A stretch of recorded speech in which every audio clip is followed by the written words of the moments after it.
Bab 3. Rencana untuk sang pelakor.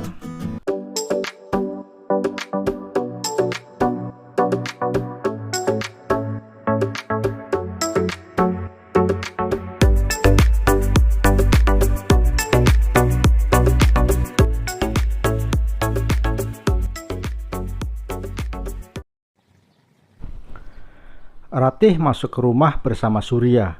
Surya nampak pucat. Dia takut kalau istrinya menceritakan perbuatannya kepada orang tuanya. "Ra, tolong, jangan beritahu mama dan papa, please," rengeknya. "Kau takut? Kenapa tidak kau pikirkan itu sebelum kau berbuat?" tanya Ratih sinis. "Mereka sangat menyayangimu. Kau adalah menantu kesayangan mama dan papa. Aku takut mereka marah. Mereka belum siap, Ra," ucap Surya lagi. "Kau pikir aku juga sudah siap mengetahui ternyata kau selingkuh?" jawab Ratih dengan mimik serius. "Jujur, aku suka sama Hesti, Ra. Aku sangat mencintainya. Tapi aku belum siap kalau mama dan papa tahu semua ini." Pengakuan sang suami membuat dunia Ratih seakan runtuh seketika. Pandangannya tiba-tiba gelap, tubuhnya limbung. Ratih terduduk di lantai teras. Istri mana yang sanggup mendengar pengakuan suaminya yang seperti ini? Perempuan mana yang sanggup mendengar suaminya mengungkapkan perasaannya terhadap perempuan lain? "Kau kenapa, Ra? Ayo bangun. Nanti mama dan papa panik melihat kau seperti ini. Nanti aku yang disalahkan lagi." Mas Surya mencoba membangunkan istrinya, tapi Ratih tak peduli. Dia masih lemas, kecewa dengan ucapan Surya yang tak memikirkan perasaannya. "Tuh, ada mama dan papa datang. Ayo bangun," perintah Surya sambil mencoba mengangkat tubuh Ratih. "Ya ampun, kenapa menantuku? Pulang-pulang kok lemas? Ya Tuhan, Surya, bantu istrimu, Nak. Angkat gendong dia, cepat Surya," perintah papa mertua ikut berteriak. Surya mengangkat istrinya, menggendong istrinya dan mendudukannya ke kursi tamu dengan hati-hati. Dia berpura-pura khawatir dengan keadaan Ratih di depan mama dan papanya. Ratih segera duduk dengan tegap. Dia berusaha untuk kuat di depan mertuanya itu. "Aku tidak boleh terlihat lemah," gumam Ratih dalam hati, sambil menunjukkan pada suami dan mertuanya bahwa dia baik-baik saja. "Kamu nggak apa-apa, Ra?" tanya mama mertua penuh perhatian. "Saya baik-baik saja, Ma. Tadi cuma sedikit pusing," jawab Ratih sambil beranjak menuju ke kamar untuk melihat anaknya. "Anakmu Cindy baik-baik saja. Dia sudah mandi dan makan. Kamu istirahat saja. Baru sebulan melahirkan, perlu banyak istirahat," ucap mama mertuanya.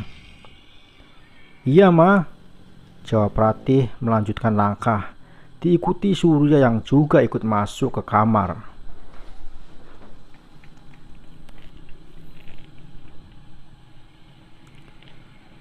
"Sejak kapan kau berselingkuh, Mas?" Ratih mengajukan pertanyaan itu saat mereka berdua di dalam kamarnya. Ratih tidak ingin kalau perbincangan mereka didengar oleh mertuanya. "Sejak ada Hesti di rumah ini," jawab Surya tenang tanpa rasa bersalah. "Wajahnya cantik, tubuhnya menggairahkan, dan yang lebih penting, dia tidak pernah menolak setiap aku meminta. Dimanapun dia pasti mau," lanjut Surya. Jawaban dari Surya terasa menyayat hati, tapi sudah tidak begitu perih lagi. "Sedangkan kau, Setiap aku minta, pasti penuh perjuangan dulu. Yang lagi nggak enak badan lah, lagi capek lah. Surya menjeda ucapannya. Aku kau perlakukan seperti pengemis. Beda dengan Hesti. Dia siap kapanpun untukku, terangnya panjang lebar. Oke mas, mas sudah sangat jelas bagiku, ucap Ratih berusaha tegar. Padahal hatinya seperti hancur tercabik-cabik mendengar penjelasan dari suaminya tadi. Aku minta kau talak aku sekarang, tawar Ratih. Mata Surya membelalak. Dia menatap Ratih tak percaya. Kau minta ditalak? Tanyanya dengan mulut menganga. Ya, aku minta kau talak aku sekarang. Kau akan ceritakan ke orang tuaku. Lalu papa dan mamaku pingsan, kemudian stroke. Tuduhnya mulai mencemaskan akibat selanjutnya. Ratih berpikir inilah saatnya dia mulai bertindak. Pembalasan akan segera dimulai. Asal kau mau, pasti semuanya akan berjalan lancar. Ratih menatap tajam suaminya. Apa maksudmu? Kau talak aku. Kita ke pengadilan agama secara diam-diam. Di depan orang tuamu, kita tetap suami istri yang harmonis, ucap Ratih kemudian. Kepala Surya mengangguk-angguk merespon usul dari istrinya itu. Kau akan menikahi Hesti, tapi diam-diam, biar tidak ketahuan oleh seluruh keluarga kita. Tapi syaratnya, dia akan tetap sebagai pembantu di rumah ini. Kau mau istriku jadi pembantu? Teriak Surya sambil melotot. Ratih mengangkat kedua bahunya sebagai tanda dia mengiyakan ucapan suaminya. Dia kan memang dari dulu pembantu di rumah ini. Tidak, itu tak akan terjadi. Aku akan talak kamu dan aku akan tetap menikahi Hesti. Oke, aku akan bongkar semuanya kepada keluargamu, ancam Ratih serius.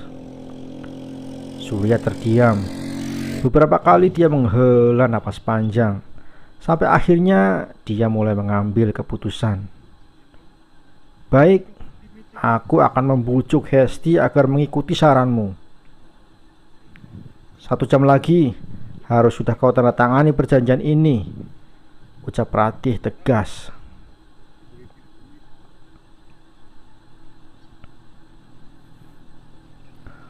Beruntung mertua Ratih sangat menyayanginya. Hal ini bisa dia jadikan senjata untuk mengalahkan kebejadan anaknya. Hal pertama yang akan aku lakukan adalah memperbaiki penampilanku, gumam Ratih. Dia sadar sejak melahirkan badannya melar dan tidak cantik lagi. Mungkin hal ini juga yang membuat Surya mudah jatuh ke pelukan Hesti. Dia akan membuat Surya tergila-gila lagi seperti saat masih gadis dulu. Dia akan membuat Surya merasa menyesal karena telah mengkhianati Ratih. Rencana kedua adalah membuat Hesti tersiksa menjalani kedudukannya sebagai pembantu di rumahnya. Akan dia buat pelakor itu sengsara karena telah membuat rumah tangganya hancur seperti ini. Biarkan saja Surya dan Hesti menikmati skandal mereka di depan Ratih, karena Ratih memang sudah tidak peduli dan tidak akan berniat untuk merebut Surya lagi. Hahaha, Ratih tertawa renyah membayangkan rencananya itu. Padahal sangat tidak lucu. Dia mentertawakan kemalangannya sendiri. Ya, kebahagiaan Ratih sudah memudar sejak kehadiran Hesti, pembantunya itu. Suaminya benar-benar sudah dikuasai hawa nafsu karena tergila-gila pada pembantu cantik itu. Ratih ingat zaman dulu. Ingat Mas Surya yang berjuang mati-matian merayunya agar mau menerima lamarannya. Katanya dia benar-benar mencintai dan takut kehilangan dirinya. Surya bahkan mengancam akan bunuh diri jika Ratih menolaknya. Tapi sekarang dia begitu mudah dicampakkan suaminya gara-gara Hesti.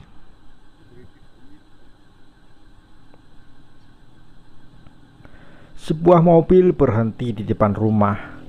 Ternyata itu adalah taksi online yang sengaja dipesan Surya untuk menjemput Hesti. Dada Ratih berkecamuk melihat sang pelakor itu turun dari mobil. "Silahkan, kau jelaskan pada perempuanmu itu tentang perjanjian kita," ucap Ratih sinis. Episode baru dalam babak kehidupannya telah dimulai. Dia akan satu rumah dengan perempuan yang nyata-nyata telah merusak dan merebut suaminya. Tapi dia akan mencoba bersikap seolah-olah biasa saja di depan mertuanya. Dia akan bersandiwara sambil menjalankan rencananya untuk membuat Surya dan pelakor itu menyesal seumur hidup.